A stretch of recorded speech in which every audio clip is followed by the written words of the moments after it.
नमस्कार दोस्तों, अगर आप स्टॉक मार्केट सीख रहे हैं तो आपने शेयर्स यानी कि स्टॉक का नाम हजारों बार सुना होगा। लेकिन आखिर शेयर्स होते क्या हैं? जब हम किसी कंपनी का शेयर खरीदते हैं तो वास्तव में हम क्या खरीद रहे होते हैं और लोग शेयर खरीदकर पैसे कैसे कमाते हैं। आज की इस वीडियो में आपको शेयर की पूरी जानकारी दूंगा, वो भी बिल्कुल आसान भाषा में। वीडियो के अंत तक आपको शेयर का पूरा कॉन्सेप्ट समझ आ जाएगा। तो चलिए शुरू करते हैं। शेयर्स यानी कि स्टॉक होते क्या है? दोस्तों, शेयर का सीधा मतलब होता है किसी कंपनी में हिस्सेदारी। मान लीजिए एक कंपनी जिसकी कुल कीमत 1 करोड़ रुपए है। कंपनी अपने ओनरशिप को छोटे छोटे हिस्सों में बांट देती है। इन हिस्सों को ही शेयर कहा जाता है।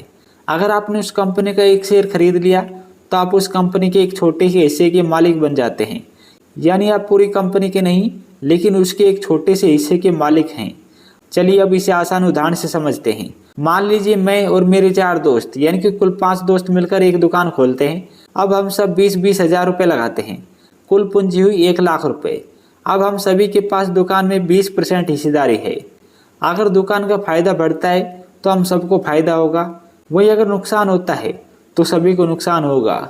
स्टॉक मार्केट में भी यही होता है, बस यहाँ दुकान की जगह बड़ी बड़ी कंपनियां होती है। अब सबसे महत्वपूर्ण सवाल, लोग शेयर यानी कि स्टॉक क्यों खरीदते हैं? इसका सबसे बड़ा कारण है वेल्थ क्रिएशन यानी कि पैसा बढ़ाना।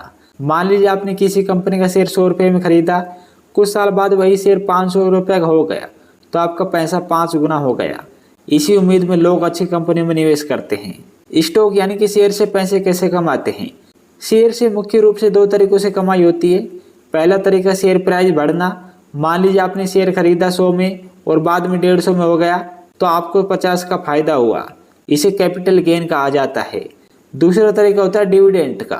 कुछ कंपनी अपने प्रॉफिट का एक हिस्सा शेयर होल्डर्स को दे देती है, इसे डिविडेंड कहा जाता है। यानी कि आपको शेयर रखने के बदले अतिरिक्त पैसा भी मिल सकता है और वो कितना पैसा होगा वो कंपनी तय करती है। अब सवाल आता है कि क्या शेयर खरीदने में रिस्क है? जी हाँ, जैसे फायदा हो सकता है वैसे नुकसान भी हो सकता है। अगर आपने किसी कंपनी का स्टॉक खरीदा 100 रुपये में और वह 70 पर आ गया तो नुकसान होगा। इसलिए बिना सीखे और बिना समझे निवेश नहीं करना चाहिए। अच्छी कंपनी कैसे चुनी? शुरुआत में इन बातों पर ध्यान दें कि कंपनी काम क्या करती है, कंपनी प्रॉफिट कमा रही है या नहीं, कंपनी पर ज़्यादा कर्ज तो नहीं है, या कंपनी का भविष्य कैसा है। वैसे इन सभी चीज़ों को हम आने वाली वीडियोज में विस्तार से समझेंगे, इसलिए अभी के लिए आप बस इतना समझ लीजिए। तो दोस्तों, आज हमने सीखा कि शेयर क्या होता है, लोग शेयर क्यों खरीदते हैं, शेयर से पैसा कैसे कमाया जाता है और डिविडेंड क्या होता है। अब अगली वीडियो में हम जानेंगे कि आईपीओ क्या होता है। अगर वीडियो पसंद आई हो तो चैनल को सब्सक्राइब जरूर कर लीजिएगा। धन्यवाद।